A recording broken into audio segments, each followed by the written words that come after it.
display, and talk a little bit more in depth. I mean, you only get so much information from a label. We don't want to put a whole book on the wall. Nobody wants to sit through that. But here we can have a little bit of time to talk about some of these more interesting stories that don't make it to the exhibits themselves. And today we're going to be talking about someone from one of our exhibits. This is Ray Sloan Bredin, and he is currently one of the subjects of our Soldiers' Stories exhibit in our temporary gallery over in the museum. We took the opportunity to focus on 4 individuals who served during World War I in very different capacities. One was a frontline sergeant, one was an Army truck driver, one was a nurse, and we'll be talking about what Mr. Bredin did in just a moment. But all have the commonality that they have living descendants in the Stanton area. And I'm pleased to say we have a couple of those descendants in the audience today. So we may get, when we get to the question part, there may be some I can't really answer, and we may have to defer to them. 2 last quick plugs before we get into it. We are also going to be having our Woodrow Wilson birthday celebration on the 28th of December. That's from 11 to 3. It's free. There's going to be snacks and cider, live music, tours of the birthplace house, and we do it every year for Wilson's birthday. I believe he's turning 162. And we are also this spring delighted to be offering a trip to France and Belgium to be looking at World War I sites, including some where Woodrow Wilson actually visited. We'll be going to places like Montfaucon near Verdun. We'll be seeing the Flanders Fields in Belgium, as well as things like wine tastings and some tours of these ancient and historic cities, ending with a couple of days in Paris. So if anyone's interested, that's May 22nd through the 29th of next year, and I'd be happy to give you more information after this. But today we're going to be talking about R. Sloan Bredin, an artist, a hospital, so to speak, administrator, and a man who had a very interesting service in World War I. Unlike the other individuals in our current temporary exhibit, Bredin was a little bit older when the war began. He was 34 turned 34, I should say, in 1914, was 37 in the year that we declared war. The United States actually entered the war in 1917, and was born in 1880 in Butler, Pennsylvania, a town north of Pittsburgh, and went to study art in New York City, studying at the Pratt Institute and the New York School for Fine Arts as a young man. In 1911, he made his first trip to a town called New Hope, Pennsylvania. And New Hope was a small town on the Delaware River north of Philadelphia, not too far from Trenton. And it became an artist colony and home for a group that was called the New Hope Group, and they were all Pennsylvania Impressionists. And so he was a very important member of that group. It certainly helped that he was courting the daughter of someone who was living there as well. And the other artists in that, and I want to make sure I get their names right. We have a number of artists at that time, including William Langston Lathrop, Edward Redfield, Daniel Garber, Charles Rosen, and Mary Elizabeth Price. And Mary Elizabeth is especially important because her sister Alice Rachel Price goes on to be Alice Rachel Bredin not too long after.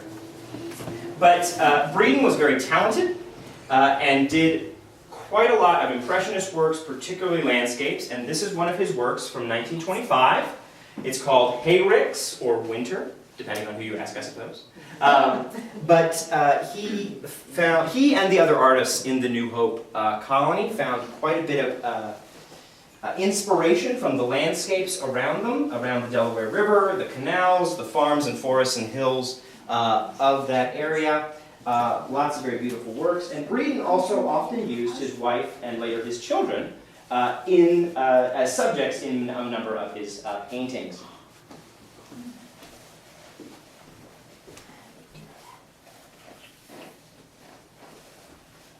Leave this here so you can look as we go.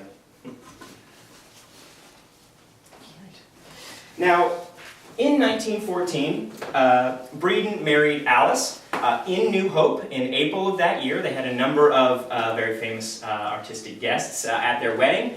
And World War I would touch them almost immediately upon its beginning, because in the summer of 1914, just a couple months after their wedding, they honeymooned in Europe.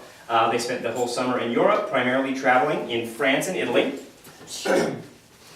Luckily, they are in Europe when the Archduke is assassinated, as well as when the war officially begins in July 28th of 1914. But this is their passport that they were issued by the American Embassy in Italy, in Rome.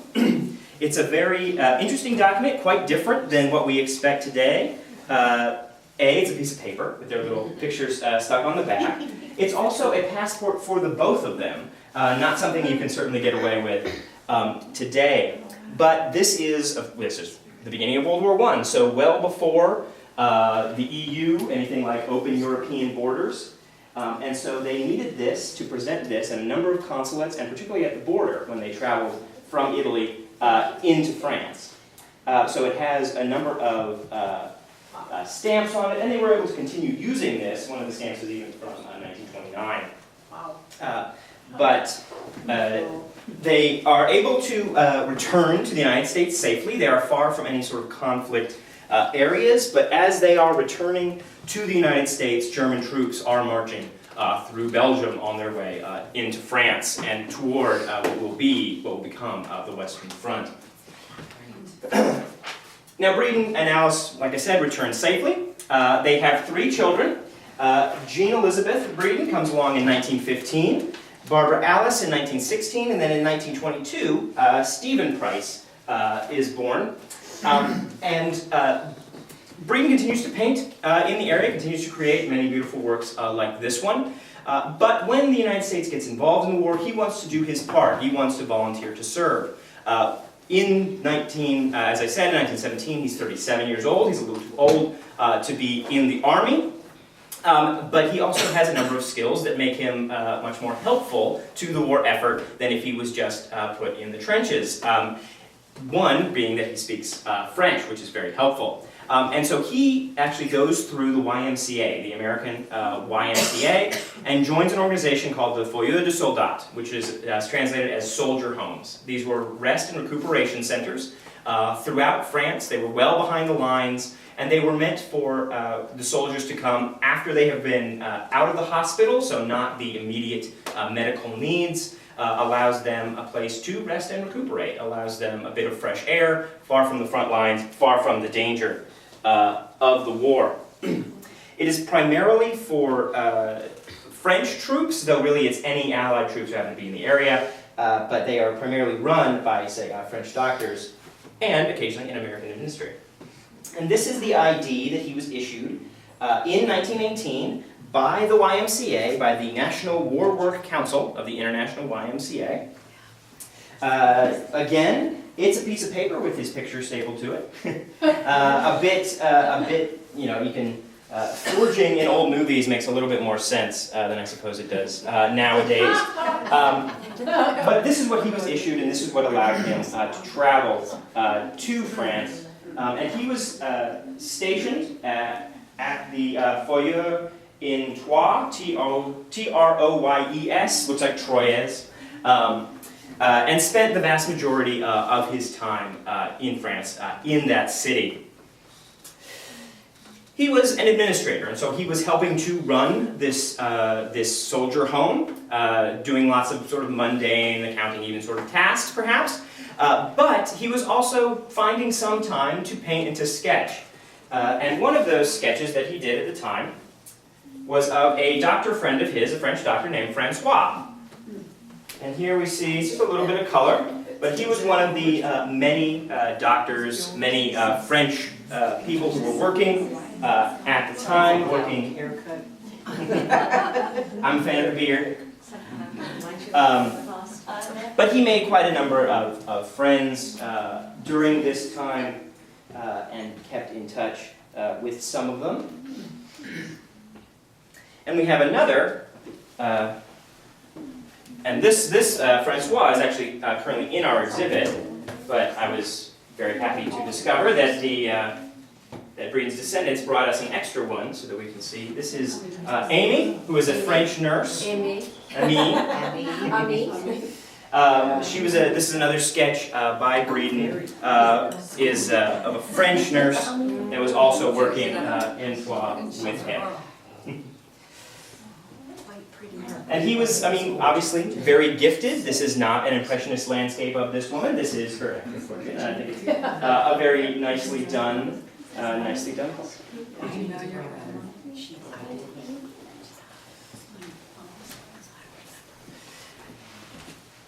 Now, along with his other duties, one of the things that Bredin often had to deal with was letters from home. He received quite a few. There were American soldiers at the foyer where he was stationed, and one of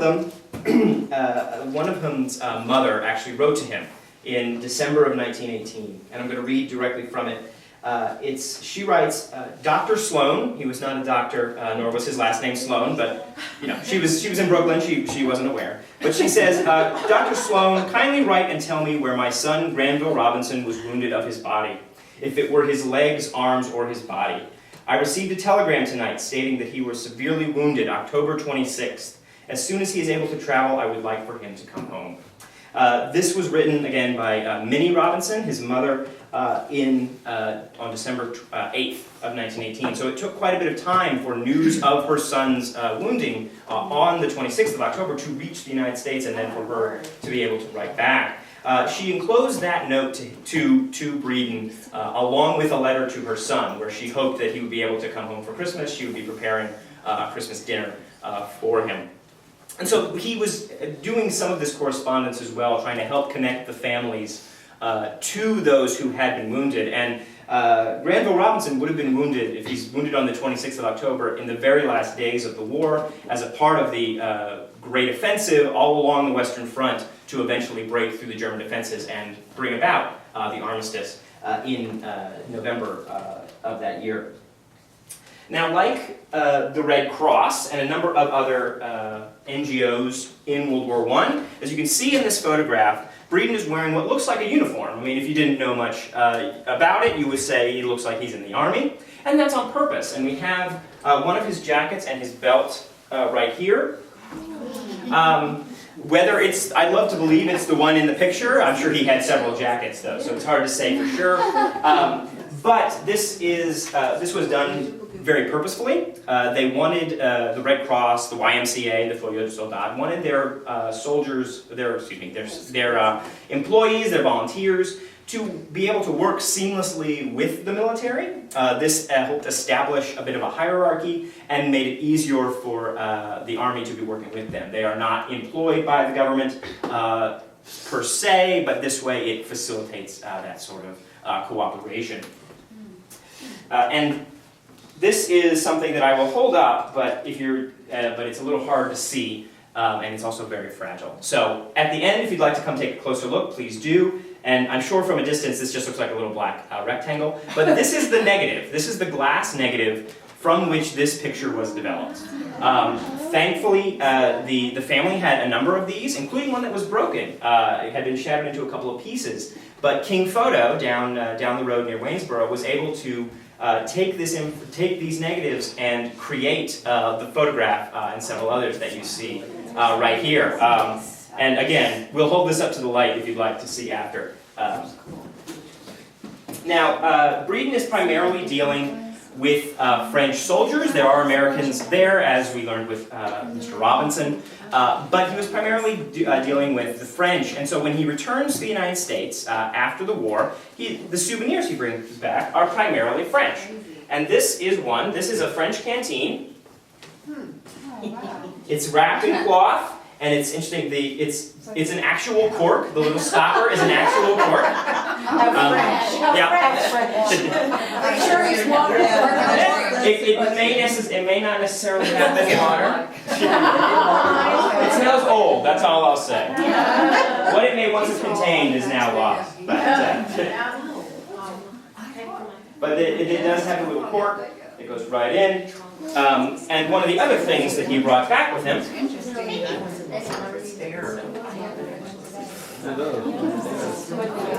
This is a French helmet. It's called the Adrian helmet. It's what the French soldiers were wearing during World War I. The little, right here, the RF at the very center, that's République Française.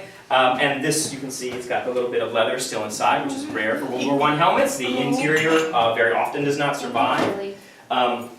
But this is what French soldiers were wearing during the war, and as well as a couple of American soldiers. The story of the Harlem Hellfighters were primarily, they were African-American soldiers from mostly the New York area, and because of segregation and racism, they were not brought into the U.S. Army. They were not fighting with U.S. soldiers. They were fighting with French troops.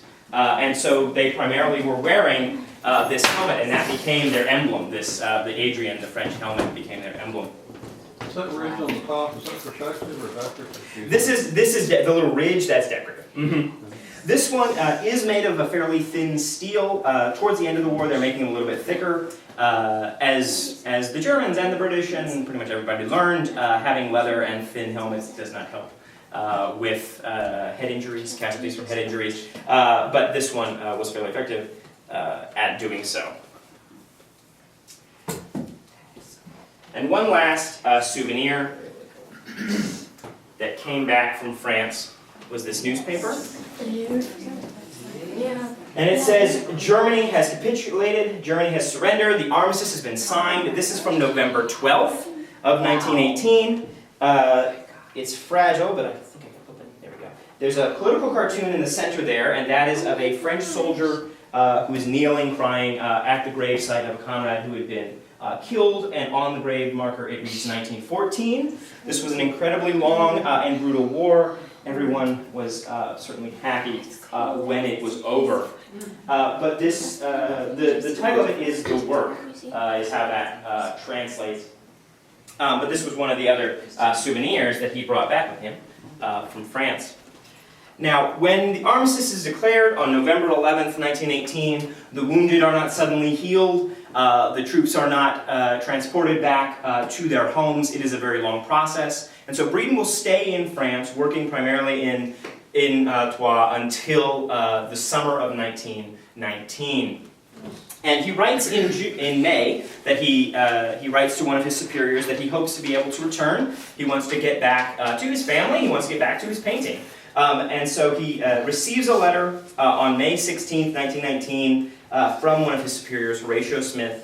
It will be entirely satisfactory for us to have you released in order to return home by June 1st. I appreciate your desire to get back in time to do your painting during the summer. And from your record, I am sure it is only fair for us to do anything we can in respect to accommodate you. We are most grateful to you for your admirable service. Just because he wasn't entrenched, just because he wasn't carrying a gun, does not mean he was not very important to the war effort, was instrumental to it. In fact, he will return home.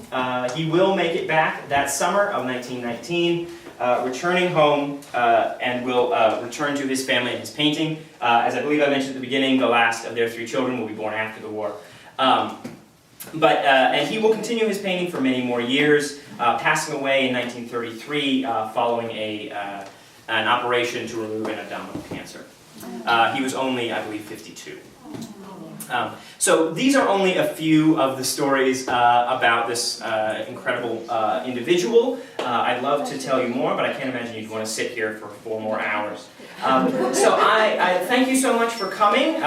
For all of you who've come to our Coffee with the Curators throughout this year, we will be doing more next year. We've got some interesting topic lines lined up, starting with, as I mentioned, Edith.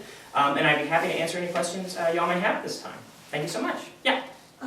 So primarily, did they live off of his painting ability? Or? He was a painter. He also taught. He taught in a number of art schools and had students, including in New York and Philadelphia and at UVA for a summer program that UVA had as well. Andrew, I think it would be nice for you to introduce Virginia. But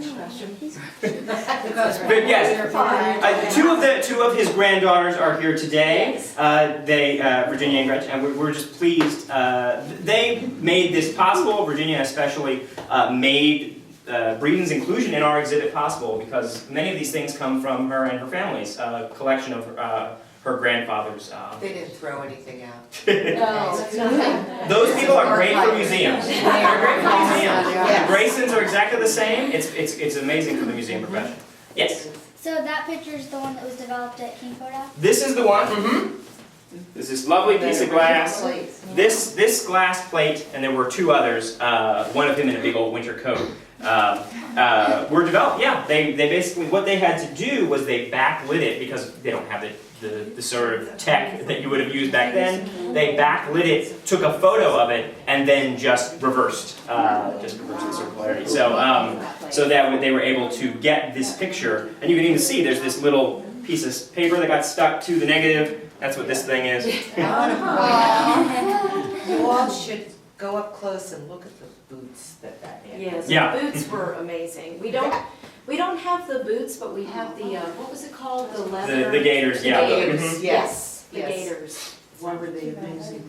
Just beautifully made. You know, it to me, when you think about how much they had to do for the war effort, Mhm. it seems like the craftsmanship of all the uniforms and the belts, you know, leather and leather gaiters and everything was so well made. You know? And they certainly needed it to be, because I mean, he's even working as a hospital administrator, he's walking through his fair share of mud.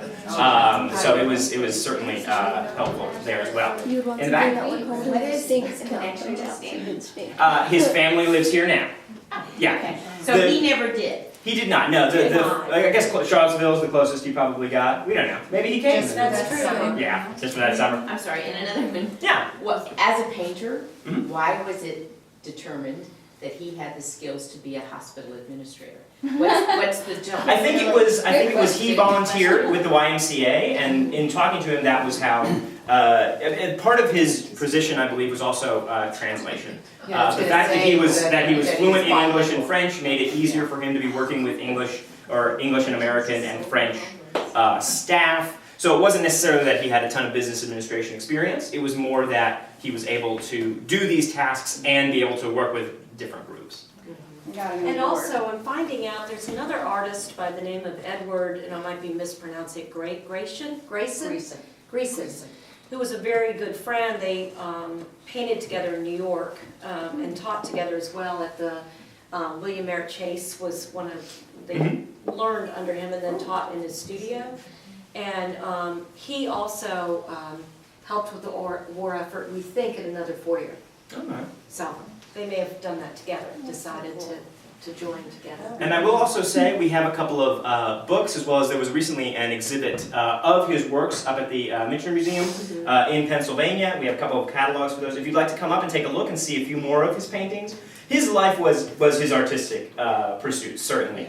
The war was an interruption, but a very interesting one, certainly. But he very strongly felt his duty to Mhm. their family letters. Mhm. He felt that he had to commit.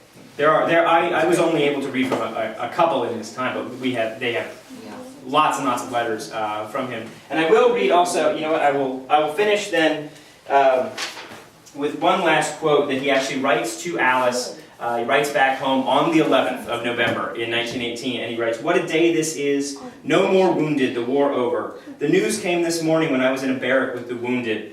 Quel bonheur, vive la France, vive l'Amérique," they all cheered. So he was very much with them, with the troops, when they discovered that the armistice and that the war had ended. Did the soldier that was wounded, do we know what happened to him? Do we know what happened to him? I can't imagine it's a happy story I if don't she's think writing it's him on happy. the 8th Right. of December. I don't think it's a happy Vaguely remember ending. there's something, he had already passed away. I was trying to find some details. Unfortunately, there was an admiral in World War II, Arthur Granville Robinson, and so that sort of skewed, who also served in World War I, and that skewed my sort of searching. I think if she's writing him on the 8th, it's probably not a very happy ending to that, We still unfortunately. have many documents to read through. That's very true. That is true. Rob, you might have said this, I'm sorry, it was late, but what age was it when you started the painting and how many paintings? He went to art school as a young man. He went to essentially high school age. High school. At the Pratt Institute and then the New York School of Fine Arts. And he worked for New York magazines, he illustrated for a Yeah. while. That was one of his first jobs. And we have some of those illustrations. That's So- right. So he must have painted many.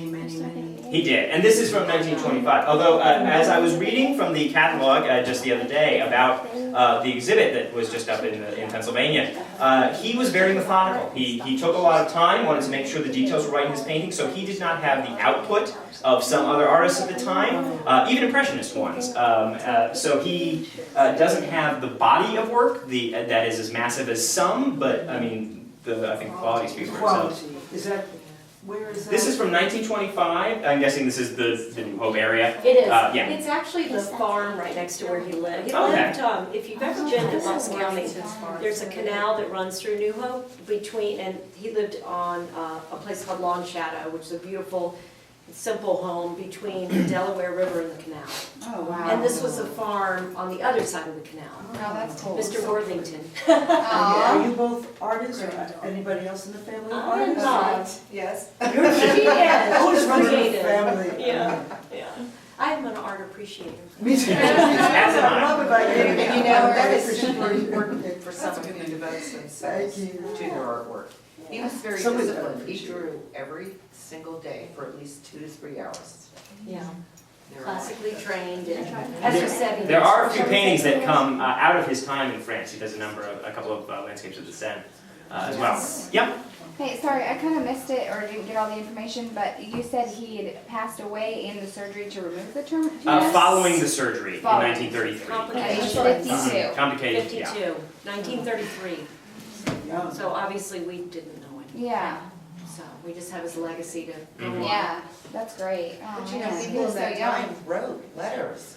There is so much and Yeah, they're beautifully written. They're so descriptive. yes. There's such a communication with that other person. Somebody I could, just really enjoyed looking at So- them. We Oh, yeah. have many boxes to still go through. so that's somebody could wonderful. go through all that and actually write a book, and they write a. We have biography. a cousin that is. This is all about him. Much of it is images of the work. I'm trying to look through that. Beautiful. Help Definitely. yourself, yeah. This He was is a wonderful- portrait of Mrs. P. That's his mother-in-law. Yeah. Oh, Okay. that's a big But he was He's known as the battle axe. the Pennsylvania Impressionists She was known as a were a very strong important woman. group, and so this is a book that it has, I think, 2 or 3 pages about Bredin, and only has a room for 2 or 3 pages about all these different folks. And the sister of his wife, his sister-in-law, Mary Elizabeth, was part of what was called the Philadelphia 10. It was 10 women who exhibited together from the mid-19-teens until the mid-1940s, and they helped support each other as a part of that as well. Is it still a artist community? What's that? Oh, yes, It is, very very much, much. very much. New If you- Hope area? Yes. Pennsylvania? Bucks I have to County, point out another little Doylestown fact, is not. in the family, the Bryce family, his wife's family. They were a whole group of artists, there were 5 of them. So, my grandmother's twin brother ran a gallery in New York City, and he sold the family paintings. Oh, neat. Her other brother made that frame, he was a framer. So I have the carving tools. Oh, wow. I've matched them to these frames. It's really cool. That's really cool. I Yeah. know, I really like that. So that was a family enterprise. He did the pictures, his brother-in-law made the frames, his other brother-in-law sold the paintings. Oh, cool. And Alice was an artist too, she painted too, but we have only found 1 piece of artwork so far. Oh, wow. Is that his wife? That would be kind of cool. Mhm. Because His we wife. got stuff in the font. So that was a whole family enterprise right there in that painting. Pretty neat. So- Well, thank you everyone for coming. We appreciate it. We are working on more from 2019. As I said, we'll be doing Edith. We'll be doing one on the peace propaganda that follows the war. We'll be doing quite a number of different ones. If you're interested, please sign up, and we can put you on our email list to let you know when those will be and what they'll be about. So I can pass this around if anyone is interested in signing up. But otherwise, thank you so much.